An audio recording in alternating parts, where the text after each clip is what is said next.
উদ্ঘাটন করতে হবে। আবার বলছি, কোরআন কেন অপমানিত হবে, দিন কেন অপমানিত হবে, সেই কারণ উদ্ঘাটন না করে যদি কেউ বাড়িঘর কেন ভাঙচুর হলো সেই জন্য জবাবদিহিতা করতে চাই, আমি বলি হুজুর তো নেত্রকোনায় কর্মসূচি ঘোষণা করতে দেখেন। আমি তো আল্লাহ মাফ করুক, আমরা তো মুদির সাথে খেলাই, হাসিনার সাথে খেলছি। তো হাসিনা মুদির সাথে খেলছি, বার হাতটাই আইনা এই আঞ্চলিক প্লেয়ার বানেন না। তো যদি আপনাদেরকে বলি তাদের বাড়িঘর ভাঙচুর করেন কেন, কোরআন যদি অবমাননা করার দুঃসাহস দেখায়, প্রশাসন যদি বিচার করতে ব্যর্থ হয়, প্রশাসন যদি আইনানুগ ব্যবস্থা গ্রহণ করতে ব্যর্থ হয়, হাসিনার মস্তক যেমন ইসলামের বিরুদ্ধে যাওয়ার কারণে মস্তক কাঁপায়া তারা যাইতে বাধ্য করেছি, যদি ইসলাম বিরোধী অবস্থান এই সরকার নেই, ডাক্তার মোহাম্মদ ইউনূসের তত্ত্বাবধান আমরা নাড়ায় দেব ইনশাআল্লাহ। এই সমস্ত মস্তক আগামীতেও যদি ইউনূসের পরেও যদি কোনো ক্ষমতাসীন ইসলামের বিরুদ্ধে কোরআনের বিরুদ্ধে অবস্থান নেয়, এই মুনাফিক নেতাদেরকে লাঠি দিয়া বাংলার জমিন থেকে বিদায় করা হবে। এই নেতারা হলো মুনাফিক। নেতারা কি? বেশিরভাগ আকসার গণতান্ত্রিক রাজনৈতিক নেতা হলো মুনাফিকি চরিত্র। এরা মুখে সামনাসামনি এক কথা বলে, ভোটের জন্য আড়ালে গিয়ে আরেক কথা বলে। যদি আন্তরিকভাবে এই অঞ্চলের নেতৃত্ব চেষ্টা করতো যে বিষয়টা যাই হয়েছে না হয়েছে শেষ করে দিই, শেষ হইতো কি হইতো না? আমরা বলি শুনেন, আপনারা বলেন যে হুজুর আমরা রাষ্ট্রীয় দায়িত্বশীল প্রশাসনের লোক, আমরা আছি, কোরআন, আমরা মুসলমান, কোরআন অবমাননা হইলে আমাদেরও অন্তরে লাগে, আমি বিশ্বাস করলাম, আপনাদের কথা আপাতত বিশ্বাস করলাম। কিন্তু একটা কথা মনে রাখবেন, আপনি যদি কোরআনকে ভালোবাসতেন, আপনি যদি এই উম্মতের পালস বুঝতেন, তাহলে ওই বাড়িঘর ভাঙচুর হওয়ার কথা তুলতেন না। ভাই আপনি বলেন, এই যে মহিলার বাড়িঘর ভাঙচুর হয়েছে, এটা কি কোরআন অবমাননা না হইলে হইতো? তার মানে বোঝা গেল কোরআন অবমানিত হয়েছে, এই জন্যই মানুষ ক্ষুব্ধ হইয়া সহ্য করতে পারে নাই। সকলের আবেগ, সকলের জোশ একরকম না। একটা কথা বলে যাই, এটা স্রোতের বিপরীত হয়ে যাবে, তবুও বলতে হয়, আমরা যেহেতু দায়ী আমাদের জানাইতে হয়। কোরআন অবমানিত হইলেও কারো বাড়িঘর ভাঙচুর করা যাবে, করবেন না, এটা হুজুররা আছেন, উলামায়ে কেরাম। কিন্তু আমরা তো ইচ্ছা করে করি না। যখন এরকম ঘটনা ঘটে যায় আমরা ফিরাইতেও পারি না, ফিরানোরও তখন অবস্থা থাকে না। আমরা চাই না কোরআন যে অবমাননা করছে সে শাস্তি পাক, ঘর বাড়ি এলাকা এগুলা ভাঙচুর করার পক্ষে আমরাও না। তারা বলে হুজুর আপনারা মানুষ যদি এইভাবে ক্ষুব্ধ হইয়া সব করে ফেলে তাইলে আমাদের কাজটা কি? এরা বলে হুজুর মত করি না, মানুষ যদি সব করে ফেলে তাইলে আমরা প্রশাসনের দায়িত্বে আছি, আমাদের কাজটা কি? আমি তাদের বক্তব্যগুলো, যুক্তিগুলো, কিছু কথা বলতেছি তাদের বিষয়গুলোতে।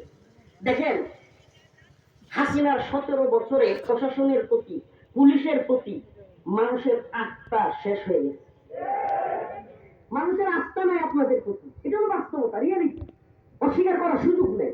মানুষ যদি জানতো যে কোরআন অবমাননা যে করছে তার শাস্তি হবে, তার কঠিন থেকে কঠিন শাস্তি হবে, আমি চ্যালেঞ্জ করে বলতে পারি মানুষ আইন নিজের হাতে তুলে নিত। কিন্তু শাস্তি তো হয় না, এই 4 দিন পরে জেল থেকে ছুটে চলে আসে, আবার দাম্ভিকতা আর অহংকার দেখায়। আমি বলি বাড়িঘর ভাঙেন কেন? দাম্ভিকতা আর অহংকার দেখায় তার হাতটার মাটিতে চলে। আপনাদের কি করি জানেন? আপনাদের কি গুড় কানে? আপনারা কি পুরুষ না? হাত পা ভেঙে ঘোরা করে বাড়িঘর ভাঙতে করছে কি? আমরা হুকুমের আসামি হবো, সমস্যা আছে? আরে হাসিনার বিরুদ্ধে রাষ্ট্রদ্রোহের মামলা খাইছি, আর এই সমস্ত বারহাট্টার এই চুরুকে ফুটি মামলা খাইলে এগুলো পড়ুয়া করি আমরা। আপনারা ওগুলো করবেন, বাড়িঘর আর ভাঙচুর করেন না। আমি বলি, এই তো এখানে কিছু দাবি দেওয়া হয়েছে, আমি বলি যে আগামী হুজুররা যে ঘোষণা দিয়েছেন এই সময়ের মধ্যে যদি এই মামলাগুলো তুলে নেওয়া না হয়, ক্ষমা না চাওয়া হয়, আমি বলি আন্দোলন হবে ওসি এবং ইউনুর পদত্যাগের দাবিতে। এরপরে এটা যে কোন দিকে যায় এটা আমরা বলতে পারি না। শুরু হবে ওসি, এবং যদি কোনো একটা ভাইকে গ্রেফতার করা হয়, যদি এই মামলার এফআইআর নেওয়া হয়, তাহলে আমরা চুপ করে থাকবো না। আমরা আপনাদের পাশে থাকতে চাই, সমস্যাটার সমাধান চাই, মৌলিক সমাধান। দেখেন ওই মহিলা যারা কিনা এই কাজগুলোতে জড়িত, ওই আপনারা বলেন এই লোকটা পাগল, আমি বলি পাগলের হাতে কোরআন শরীফ দিল কে? পাগল অপরাধী নয়, পাগলের হাতে কোরআন দেওয়াটা অপরাধ। আমি প্রশাসনের ভাইদেরকে জিজ্ঞেস করতে চাই, আজকে যদি পাগলের হাতে একটা রামদা দিত আর আপনার বাবাকে ওই পাগল কূপ দিয়ে হত্যা করে ফেলতো, আপনি কি বলতেন এই লোকটা পাগল, ক্ষমা করে দেই? বলতেন ক্ষমা করে দেই? তার মানে পাগল কূপ দিয়ে একজনকে, আপনার বাবাকে ভাইকে হত্যা করে ফেললে আপনি ক্ষমা করতেন না, বরং যারা পাগলের হাতে রামদা দিয়েছে আপনি তাদের বিরুদ্ধেও ব্যবস্থা নিতেন, এমনকি আপনি হয়তো ওদের বাড়ি ঘরে আগুন জ্বালাইতেন। তাইলে আপনার বাবা কিংবা আমার বাবা, আপনার ভাই কিংবা আমার ভাইয়ের ইজ্জতের চাইতে আল্লাহর মহাগ্রন্থ কোরআনের ইজ্জতের দাম কি কম নাকি? আপনাদের মুনাফিকি চরিত্রের কারণে আপনাদের কাছে কম থাকতে পারে, আমাদের কাছে কম না। আমার কোরআন আমাদের সিনাই, কোরআনকে আমরা ভালোবাসি। আমরা পাবলিককে বলি না তোমরা সকলের বাড়ি ঘরে গিয়ে হামলা করো, ভাঙচুর করো। আমরা যেটা হয়েছে এটার শেষ চাই। মানুষ আবেগতাড়িত হয়ে, ইমোশনাল হয়ে, অন্তরের অন্তরস্থল থেকে কোরআনের ভালোবাসায়, আপনি বুঝবেন না এটা, আপনার অন্তরে ওই প্রকারের ইমান নাই তো, এটা আমাদের বোঝানো যাবে না। ওই বিয়ে না হইলে যেমন মেয়েরে বা ছেলেরে বোঝানো যায় না, হ্যাঁ, বিয়েতে কি কি সমস্যা বা কি কি আরাম, তেমনি ভাবে আপনারা অন্তরেও ইমানের ওই নূর না থাকার কারণে আপনাদেরকেও বোঝানো অসম্ভব। এই আবেগ, এই জোশ, এটা কি করতে পারে? খালি চন্দ্রপুর বাজার দোকান ভাঙচুর না, কোরআনের জন্য যদি পুরো পৃথিবী ধ্বংস করে দিতে চায়, এমন ধ্বংস করে দিবে, তবুও কোরআনের আজমত সম্মান করে।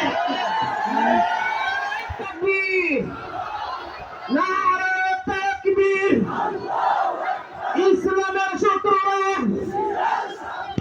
এটা আপনারা বুঝবেন না। এই একটা দোকান আর একজনকে নয়, যদি কোরআনের আজমতের জন্য, দ্বীনের জন্য, কোরআনের জন্য পুরো পৃথিবী ধ্বংস করে দিতে হয়, পুরো পৃথিবী উম্মাহ ধ্বংস করে দিয়ে হলেও কোরআনের ইজ্জত উম্মতে মুহাম্মাদি রক্ষা করবে ইনশাআল্লাহ। অতএব আপনাদের আমরা পাশে থাকতে চাই। আমি ব্যক্তিগতভাবে ওনারা যখন আমার কাছে গিয়েছেন, আমি এগুলো জানতামই না, অনেক দেরি করে অসিকুল্লাহ রোমানি ভাইয়ের মাধ্যমে একটু শুনছি, পরে এই ওনারা গেছে কয়েকজন। আমি শোনার পর থেকে আমাদের নেত্রকোনা জেলার প্রশাসনের সর্বোচ্চ কর্মকর্তা এবং রাজনৈতিক বিভিন্ন দলের সর্বোচ্চ নেতৃত্ব যারা, নাম বলতে চাচ্ছি না, ওনাদের সাথে আমি দীর্ঘ সময় কথা বলছি, যোগাযোগ করছি। ওনারা আমাকে গতকালকেও আশ্বস্ত করেছিলেন, হুজুর আমরা এটা নিয়ে বসবো, এটা যেন আর অন্য কোনো দিকে মোড় না নেয়, আমরা এটা নিয়ে বসবো, বসে এটা সমাধান করব। সুন্দর আলোচনা চলতেছিল।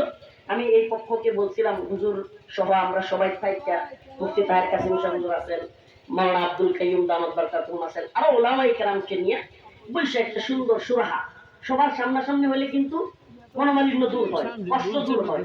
ওরা যদি দুঃখ প্রকাশ করতো যে আমি ভুল করছি, কাজটা ঠিক হয় না, আমরা বুঝতে পারি না, হয়তো বিষয়টা সমাধানের দিকে যেতে পারতো। কিন্তু তাদের নাকি একটা মেয়ে আছে, সাংবাদিক পরিচয় দেয়। দেখুন এই সাংঘাতিক।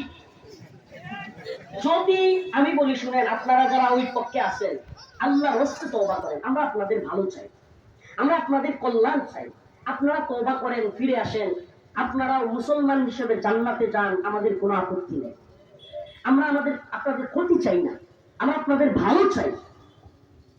আপনারাও মুসলিম হিসেবে মুসলিম পরিচয়ে বাঁচেন, এটা আমাদের চাওয়া। অতএব ওই মেয়েটা যে কিনা এই বেহায়াপনায় লিপ্ত, তার গার্ডিয়ানদেরকে বলবো এই অশ্লীলতা থেকে ফিরায় আনেন। এই মেয়ে জাহান্নামের পথে দৌড় মারছে, দৌড়। ওরে বাঁচান, ওরে বাঁচান, ওরে থামান। আর যদি না থামান, আপনাদেরকে বলি আমাকে পরিচয় দিয়েন, সে কোথায় থাকে, কি করে, আমাকে জানায়। আর আমি শেষ কথা বলে যাই, আপনাদেরকে আমরা থ্রেট দিচ্ছি না, আপনাদেরকে আমরা হুমকি দিচ্ছি না, আমরা আমাদের ঈমানি অবস্থান থেকে আমাদের আবেগ প্রকাশ করছি। এটা কি কেউ হুমকি মনে করবেন না, উলামায়ে কেরামের এই কর্মসূচিকে কেউ ধমকি মনে করবেন না। যদি প্রশাসনের কেউ মনে করে হুজুররা আমাদেরকে হুমকি দেয়, হুমকি দেয় না, আমরা হুমকি দিচ্ছি না, আপনারা আমাদের আবেগের জায়গাটা, কোরআনের প্রতি আমাদের মুহাব্বতের জায়গাটা অনুধাবন করবার চেষ্টা করেন। আমরা আপনাদের পাশে থাকতে চাই। আমরা সহাবস্থানে বিশ্বাসী। ভিন্ন মত ভিন্ন পথের লোক থাকবে একটা সমাজে, একটা রাষ্ট্রে, এটা স্বাভাবিক। কিন্তু আমরা আমাদের সহাবস্থান বজায় রাখতে চাই। কিন্তু এই সহাবস্থান আমাদের কোরআনকে অপমানিত করে নয়। এটা মনে রাখবেন, এটা মাথায় রাখবেন। আপনারা সমাধান করুন। এই জনগণ যারা এই কাজ করেছে তাদেরকে লক্ষ লক্ষ টাকা মামলা দিয়া বাণিজ্য করবেন, মামলা দিয়া গ্রেফতার করে নিয়ে ভয় দেখাইয়া মবের বিরুদ্ধে অ্যাকশন নিয়া মনে করবেন আরে মব কি দেখছেন, হাসিনার গণভবন পর্যন্ত মানুষ আগুন জ্বালায় দিছে, মব দেখেন নাই?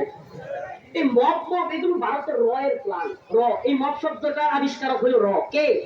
র। এটা কেউ জানে না। র বাংলাদেশে এটা পুশ করছে।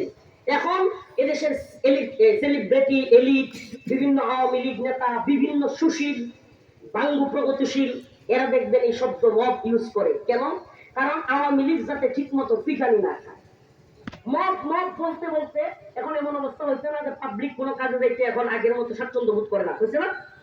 দেখেন, খেয়াল করবেন, সাংবাদিক ভাইরা আছেন, দেখবেন যে মানুষ এখন আর নিজে নিজে কোনো কাজ করতে উৎসাহিত হয় না। কারণ কি? মব মব বইলে মামলা দেওয়ার একটা ইয়া শুরু হয়েছে। তো এই মব